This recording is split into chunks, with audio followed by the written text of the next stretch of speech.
आज जबलपुर में पत्रकार वार्ता करते हुए अभिभावक मंच तथा नागरिक उपभोक्ता मंच के द्वारा यह बड़ा खुलासा किया गया कि नर्सिंग कॉलेज घोटाले की तर्ज पर प्रदेश में राजीव गांधी प्रौद्योगिकी विश्वविद्यालय से संबंधित निजी इंजीनियरिंग कॉलेजों के द्वारा भी मान्यता तथा संचालन के नियमों का घोर उल्लंघन कर फर्जी तरीके से कॉलेज संचालित किए जा रहे हैं। अभी हाल में ही मध्य प्रदेश में नर्सिंग कॉलेज, फर्जीवाड़ा पैरामेडिकल कॉलेज की संबंधिता तथा मान्यता संदर्भ में बड़े घोटाले उजागर हुए हैं। इसी की तर्ज में मध्य प्रदेश में संचालित निजी इंजीनियरिंग कॉलेजों के द्वारा भी फर्जी तरीके से संबंधिता तथा मान्यता प्राप्त की जा रही है। देखिए, अभी सबके सामने कुछ समय पहले नर्सिंग कॉलेजेस की मान्यता के संदर्भ में बड़ा घोटाला सामने आया था।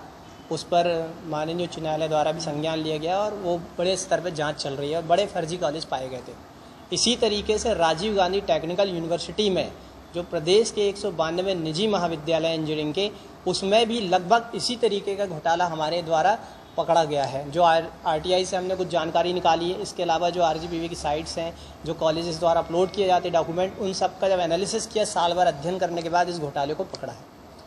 सबसे मुख्य बात होती है, किसी भी कॉलेज की मान्यता के लिए वहाँ फैकल्टी होना चाहिए, वो जेन्युइन होना चाहिए, नियमानुसार होना चाहिए। लेकिन इन कुछ कॉलेजेस में जिसके दस्तावेज हमारे पास आए हैं, ये देखने में आया है कि कुछ फैकल्टी तो ख़त्म हो चुकी है 2-3 साल पहले, कुछ विदेश में निवास कर रहे हैं, लेकिन आज भी उन कॉलेजेस में उनको फैकल्टी बताया जा रहा है। ये घोर अनियमितता है, क्योंकि आरजीपीवी के स्टैच्यू में और आरटीए, इसके अलावा एआईसीटी जो है, जो मान्यता प्रदान करता है, उसमें स्पष्ट है कि आपकी फैकल्टी प्रॉपर होनी चाहिए। इंफ्रास्ट्रक्चर नहीं है, कई कॉलेजेस में ग्राउंड्स नहीं है, बहुत सारे में लाइब्रेरीज नहीं है।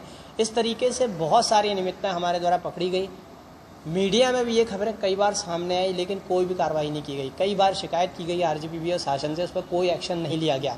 इस संदर्भ में हमने एक माननीय उच्च न्यायालय में जनहित याचिका दायर की है, जिसकी शीघ्र सुनवाई संभव है तो 2-3 दिन में इसकी सुनवाई हो जाएगी। और एक बड़ा घोटाला जो नर्सिंग कॉलेज के तर्ज पर निजी इंजीनियरिंग कॉलेज